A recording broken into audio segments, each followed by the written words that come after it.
I will TikTok everything. Like how to make this. Like recently I wanted to make caramel. I TikTok how to make salted caramel. The video pop up on TikTok.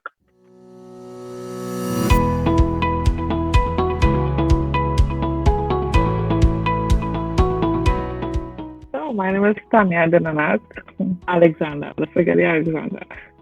I'm an influencer. I really don't really like the whole stereotype name influencer and the impact that I probably gave during COVID and now. On your TikTok, you have close to 5 million likes. So clearly you are liked, right? Pun intended. So tell us, when did this all begin?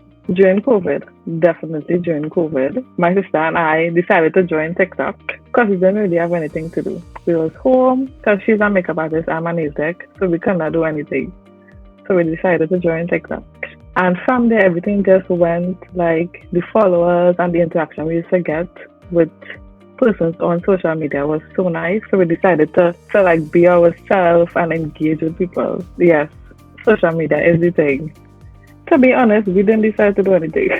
We just came on TikTok and be ourselves, right? We was just like, this is how we just be home and this is what we're going and show. And I think that is what everybody liked about us. Because like, even like if we go live or when they see us in real life, they'll be like, they like the bond that we have with each other and how we just interact with everybody. Like we just literally be ourselves. No, like what you see on social media is what you're getting in real life.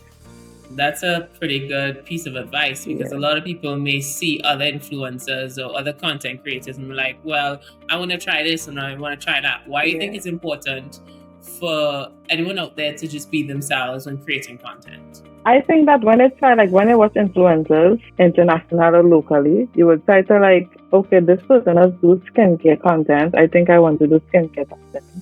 But this person does do, it have like the dancers and them. And sometimes that don't fit your niche. I wouldn't say I have a niche, a specific niche. I just be all about. So it's like what you like to do. I will encourage you. What you like to do it. Because I like to eat food. I like skincare.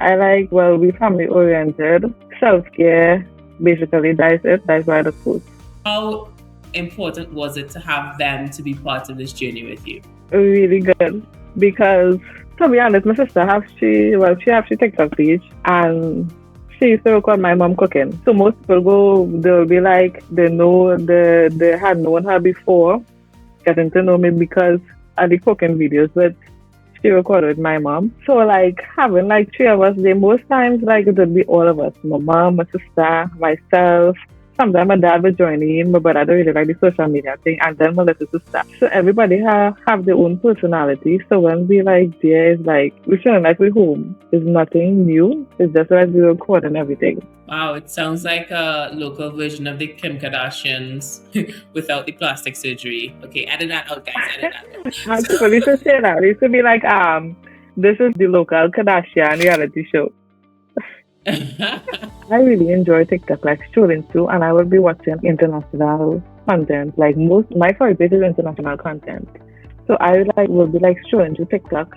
And when I started TikTok, like my first two videos was me and my sister trying to do TikTok dance, right? I was like, girl, come and join TikTok, this is the thing, this is what everybody doing in pandemic. And she was like, no. And I was like, come on. And when she decided to join us, it's like, she liked it and she was like, yeah, this is the thing. What other platforms are you on? TikTok and Instagram. Which one's your favorite? I would have to say TikTok because TikTok is basically the new Google. Like you can TikTok everything. Before you would have Google, like if you have the symptom, if you're looking to make something, you want a recipe, I will TikTok everything. Like how to make this. Like recently, I wanted to make caramel. I TikTok how to make salted caramel. The video pop up on TikTok. And that's what I enjoy about TikTok. You could TikTok and look for everything on TikTok. Wow, you said something very powerful there. TikTok is the new Google. It makes sense as to why they want to ban it in the US if that's the case. Yeah, definitely. Let's talk about your demographic in terms of your age group. What is the majority that watches your videos? I will have to say, like, on a regular basis, persons like from primary school, kids from primary school, straight to the overlap people, like mama pure folks who will be coming up to me. But when I look up, like, my demographic, like the age group, is between 18 to 24 and then 18 to 44. So like the interaction that I get is from all age groups, from the younger kids to the more older folks. The United States, Trinidad is the two trending, is the two locations. And then Instagram is like mostly Trinidadians. And have you had any corporate entities reach out to you and collaborated? Yeah, I worked with a few, KFC being one, and a few international like clothing brand companies and stuff. Can you give us an idea of what you charge for and what exactly they were able to get with you? Because we found that in the comment section, we've actually had someone from Grenada was like, oh my gosh, I didn't think that this would be possible for me to make a living from the Caribbean. So it's people like you can influence them. So give us some insight as to what does that paycheck look like? It really range like small businesses and then big companies. So like 1 month I did a 60-second reel and a 20 seconds, and that was 5,000. And that was on one company. I usually work with other small businesses that the cost is basically like 600 to like 1,500 according to what they want and how much videos they want. This is basically a hobby. And every influencer / content creator I meet, I just be like, I just do this is a hobby. I don't really take this like serious. And they'll be like, what? Because apart from content creating, I'm a law student, and then I'm a nail tech, and then I have like a mini cafe / candy snack candy bar that I provide breakfast and candies and stuff where I'm located. So when it comes to being able to work with these brands and you're juggling your own stuff, so you have a understanding of business, do you think you consider yourself a competitor as it relates to the traditional business like newspapers and radio ads? I would have to say yes and no.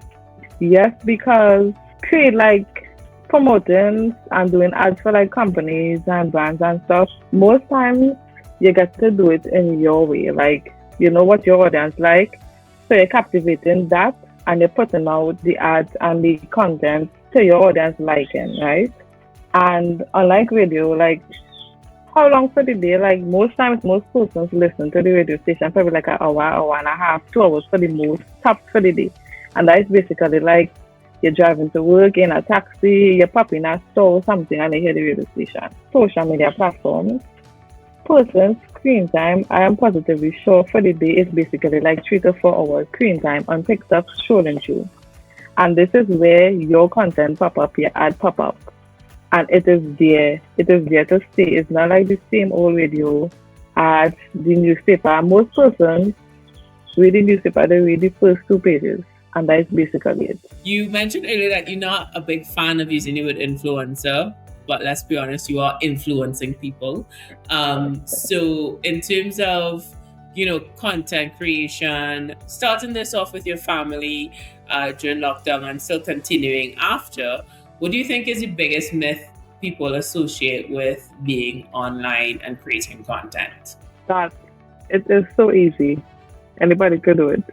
People will say like content creating, influencing, you just have to record something, post it, and that is basically it. You just have to take a picture with this product and post it. But it is so much of both. Like I myself was like, yeah, these influencers is like, that is the easiest thing to do. You just have to go and post up it here. Creating content and having ideas to have the interaction that, with the views and to gain followers is like so much. You have to think like what your followers would like, how you're going about doing this. And then when you do come up with the idea and you're recording and you're taking this picture, it's like you have to edit and you have to do all this different kind of simmy everything. What would be the piece of advice you'd give to, a small business owner, someone who is bottle washer, cook and everything in between, who want to start this journey, but we have this massive fear like, oh my gosh, nobody wants to hear what I have to say. Oh my gosh, I don't look great on camera. What advice would you give to them? Be yourself. Because people just literally message me like, how you just be comfortable going live and talking in front of so much of people? And my response is like, I will talk in front of camera and be myself. And literally, that is what they're getting in real life. I would tell all small business owners, post your business, post your content with your business, promote it. Promote it, be yourself. Don't try to be something that is not, right? basically be yourself.